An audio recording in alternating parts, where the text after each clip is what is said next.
નમસ્તે મિત્રો, વેલકમ છે તમારું અમારી યુટ્યુબ ચેનલ રાજ ઓનલાઈનમાં। આજે આપણે ફરીથી મળ્યા છીએ એક નવા વિડીયો સાથે, જેમાં આપણે જોઈશું કે જીસીએસ એટલે કે Gujarat common admission service portal પર રજિસ્ટ્રેશન કેવી રીતે કરવું, કઈ તારીખ સુધી કરવું, તેમાં કોલેજ પસંદગી અને વિષય પસંદગી આપણે કેવી રીતે કરશું, ત્યારબાદ તમને ફાળવેલ એડમિશન એટલે કે તમને જે પણ યુનિવર્સિટી કે કોલેજમાં એડમિશન મળેલ છે તેનું વેરિફિકેશન લેટર ડાઉનલોડ કેવી રીતે કરવું અને તેમાં તમને ફાળવેલ કોલેજ કઈ તારીખ સુધી તમારે ત્યાં હાજર થવાનું રહેશે તેનો સંપૂર્ણ કાર્યક્રમ આજે આપણે આ વિડીયોના માધ્યમથી જોઈશું। ત્યાં સુધી મિત્રો આપ અમારી રાજ ઓનલાઈન યુટ્યુબ ચેનલને લાઇક, કોમેન્ટ, શેર અને સબસ્ક્રાઈબ કરી દેજો। તો સૌ પ્રથમ આપણે આવ્યા છીએ Gujarat common admission service portal પર, જેમાં educational department, government of Gujarat જે પ્રવેશ પ્રક્રિયા 2025-26 માટેના પ્રથમ તબક્કાનું શિડ્યુલ છે, તેમાં આપણે જોઈશું કે સ્ટેપ પ્રવેશ પ્રક્રિયા 2025-26 માટેના પ્રથમ તબક્કાનું શિડ્યુલ એટલે કે મિત્રો 2025-26ના એડમિશન ચાલુ થઈ ગયા છે, જેમાં સ્નાતક કક્ષાના પ્રોગ્રામ પ્રવેશ માટે વિદ્યાર્થીઓને અનુસરવાના પગલાઓ એટલે કે હાલ મિત્રો ફક્ત સ્નાતક કક્ષાના પ્રવેશ માટે ચાલુ થયું છે, જેમાં ગ્રેજ્યુએશનની તમામ ડિગ્રી માટે આપણે એપ્લાય કરી શકીએ છીએ, જેમાં નીચે મુજબની યુનિવર્સિટીઓ આપણે ફાળવેલ છે।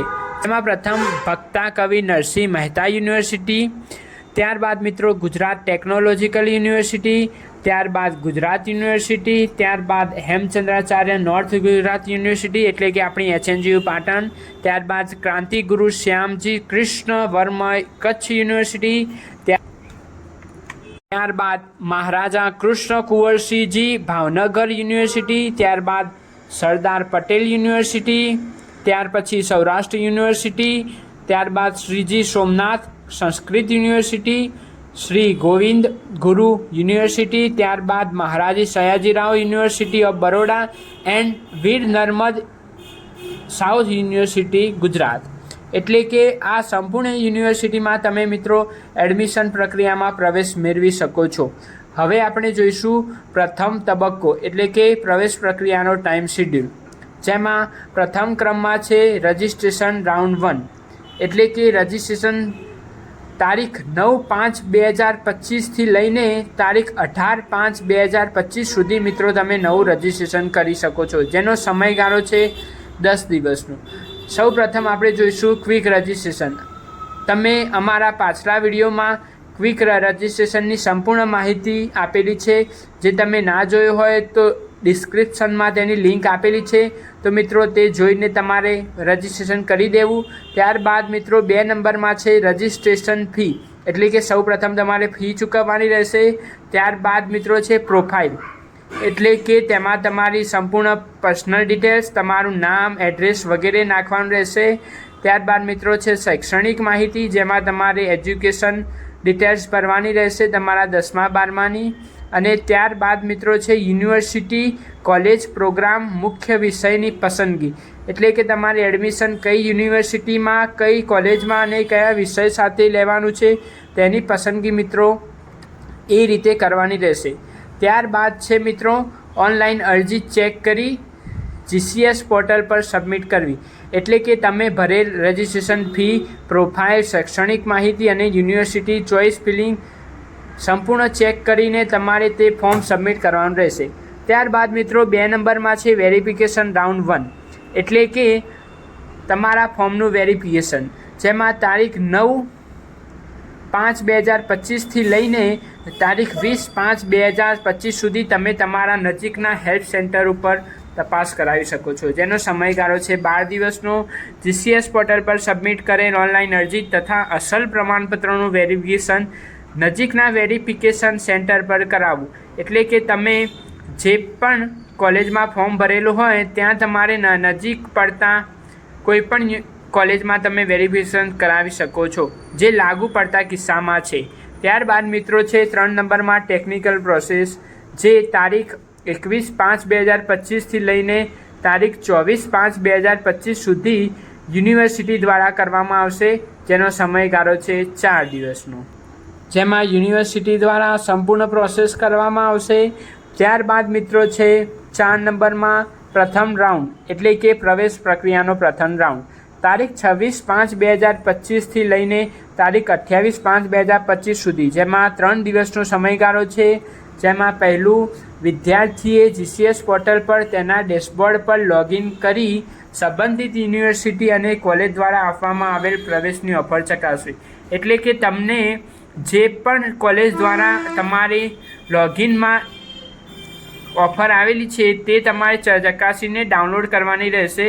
ત્યારબાદ તે જોઈ લેવાની રહેશે. ત્યારબાદ 2 નંબરમાં છે, વિદ્યાર્થીના ડેશબોર્ડ પર મળેલ તમામ ઓફર્સ પસંદગી પૈકી યુનિવર્સિટી કોલેજ પ્રોગ્રામ મુખ્ય વિષય ઓફર પર OTP દ્વારા કન્ફર્મ કરવાનું રહેશે. એટલે કે તમારે જે પણ કોલેજમાંથી ઓફર આવેલી છે તે તમારે OTP દ્વારા OTP નાખીને કન્ફર્મ કરવાની રહેશે, જેથી તે કન્ફર્મ થઈ જશે. ત્યારબાદ મિત્રો છે 3 નંબરમાં, ઓફર લેટરની પ્રિન્ટ લઈ પ્રવેશ માટે સંબંધિત યુનિવર્સિટી તથા તમામ અસલ પ્રમાણપત્ર સ્વપ્રમાણિત પ્રમાણપત્રોની એક સેટ સાથે રિપોર્ટિંગ કરવાનું રહેશે. એટલે કે તમારે જે કોલેજમાં પ્રવેશ ફાળવેલ હોય ત્યાં તમારે ઓરિજિનલ ડોક્યુમેન્ટ્સ સાથે અને એક નકલ સાથે ત્યાં સ્વપ્રમાણિત કરીને ત્યાં તમારે હાજર થવાનું રહેશે. ત્યાર પછી મિત્રો 4 નંબરમાં છે, યુનિવર્સિટી કોલેજ ખાતે નિયમો અનુસાર ફી ભરવી અને OTP નાખી કન્ફર્મ કરવું. એટલે કે તમારે જે કોલેજ અથવા યુનિવર્સિટીમાં એડમિશન લાગેલ છે ત્યાં જઈને તમારે જે ફી હોય તે ફી ભરવાની રહેશે અને તેમને OTP આપી પ્રવેશ કન્ફર્મ કરવાનો. ત્યારબાદ મિત્રો 5 નંબરમાં છે, ટેકનિકલ પ્રોસેસ, જે તારીખ 29/5/2025 એક દિવસ માટેનો સમયગાળો જે યુનિવર્સિટી ખાતે દ્વારા કરવામાં આવશે. ત્યારબાદ મિત્રો 6 નંબરમાં છે, પ્રવેશ રાઉન્ડ 2, એટલે કે તારીખ 30/5થી 31/5 એટલે કે 2 દિવસના સમયગાળામાં પ્રવેશ પ્રક્રિયાનો બીજો રાઉન્ડ શરૂ કરવામાં આવશે, જે ક્રમ નંબર 4 મુજબ. એટલે કે આપણે ઉપર જોયું તેમ પ્રથમ રાઉન્ડની પ્રવેશ પ્રક્રિયામાં જે 4 તબક્કા આપેલા છે તે જ 4 તબક્કાઓને ધ્યાનમાં રાખીને મિત્રો આ પ્રવેશ પ્રક્રિયા રાઉન્ડ 2 કરવામાં આવશે, જેની સંપૂર્ણ માહિતી પ્રવેશ રાઉન્ડ 1માં આપેલી છે. ત્યાર પછી મિત્રો છે 7 નંબરમાં, ટેકનિકલ પ્રોસેસ, એટલે કે જે યુનિવર્સિટી ખાતે કરવામાં આવશે, જે તમને ફાળવેલ એડમિશન છે તેની પ્રોસેસ તારીખ 2/6/2025ના રોજ, એટલે કે એક દિવસ સમયગાળામાં કરવાની રહેશે. ત્યારબાદ મિત્રો 8 નંબરમાં છે, પ્રવેશ નંબર 3, એટલે કે પ્રવેશનો રાઉન્ડ નંબર 3, એટલે કે તારીખ 3/6/2025થી તારીખ 4/6/2025 સુધી 2 દિવસના સમયગાળામાં પ્રવેશનો ત્રીજો રાઉન્ડ મૂકવામાં આવશે, જે પ્રવેશ ક્રમ 4 મુજબ રહેશે. ત્યારબાદ મિત્રો છે 9 નંબરમાં, ટેકનિકલ પ્રોસેસ, જે યુનિવર્સિટી અથવા તો કોલેજ ખાતેથી કરવામાં આવશે, જે યુનિવર્સિટી કરશે તે તારીખ 5/6/2025ના રોજ થશે. તેનો સમયગાળો 1 દિવસનો રહેશે. ત્યારબાદ મિત્રો છે 10 નંબરમાં, પ્રવેશ નંબર 4, એટલે કે એડમિશનનો પ્રવેશ નંબર છેલ્લો અને આખરી પ્રવેશ નંબર 4, જે તારીખ 6/6/2025થી તારીખ 9/6/2025 સુધી, એટલે કે 2 દિવસનો રહેશે, જે એ પણ મિત્રો ક્રમ નંબર 4 મુજબ રહેશે. ત્યાર પછી મિત્રો નીચે અમુક તારીખો આપેલી છે, તારીખ 11/5/2025, તારીખ 18/5/2025, તારીખ 25/5/2025, તારીખ 1/6/2025 અને તારીખ 8/6/2025, જેને રવિવાર આવે છે તેથી સંપૂર્ણ રજા રહેશે. ત્યારબાદ મિત્રો છે તારીખ 7/6/2025, એટલે કે તે જાહેર રજા હોવાથી તે દિવસે પણ રજા રહેશે. હવે મિત્રો આપણે એ જોઈશું કે તમને પ્રથમ રાઉન્ડમાં કોઈ પણ યુનિવર્સિટી કે કોલેજમાં પ્રવેશ ન મળેલ હોય અથવા તમને યુનિવર્સિટી દ્વારા કોઈ પણ કોલેજમાં પ્રવેશ ન ફાળવેલ હોય તો તમારે શું કરવું? તેના માટે તમારે ઓનલાઈન એડમિશન રાઉન્ડ 2, એટલે કે આપણે જેમ પ્રથમ રાઉન્ડનું વેરિફિકેશન પતી જાય ત્યારબાદ મિત્રો એડમિશન રાઉન્ડ 2 સ્ટાર્ટ થશે, જે એડમિશન રાઉન્ડ 2 તારીખ 30/5/2025થી લઈને 31/5/2025, જેનો સમયગાળો 2 દિવસનો રહેશે. તેમાં તમે ચોઇસ ફિલિંગ કરી શકો છો. ત્યારબાદ તેમાં પણ તમને એડમિશન ન મળે તો એડમિશન રાઉન્ડ 3માં મિત્રો તમારે ફરીથી ચોઇસ ફિલિંગ કરવાની રહેશે, જે તારીખ 3/6થી 4/6 વચ્ચે રહેશે. ત્યારબાદ મિત્રો તેમાં પણ પ્રવેશ ન મળે તો રાઉન્ડ 4 એટલે કે છેલ્લા રાઉન્ડમાં તમારે તારીખ 6 થી તારીખ 9 સુધી ચોઇસ ફિલિંગ કરવાની રહેશે, જે એઝ પર સિરિયલ નંબર 4 એટલે કે ક્રમ નંબર 4 મુજબ તમારે દરેક પ્રક્રિયામાં વિષય પસંદગી અને કોલેજ પસંદગી કરવાની રહેશે. ત્યારે તમને યુનિવર્સિટી દ્વારા ઓફર આપવામાં આવશે. આવા નવા અપડેટવાળા વિડીયો માટે આપણે ફરી મળશું. ત્યાં સુધી મિત્રો આપ અમારી રાજ ઓનલાઈન ચેનલને સબસ્ક્રાઈબ કરી દેજો, લાઇક, શેર અને કોમેન્ટ કરવાનું ભૂલતા નહીં.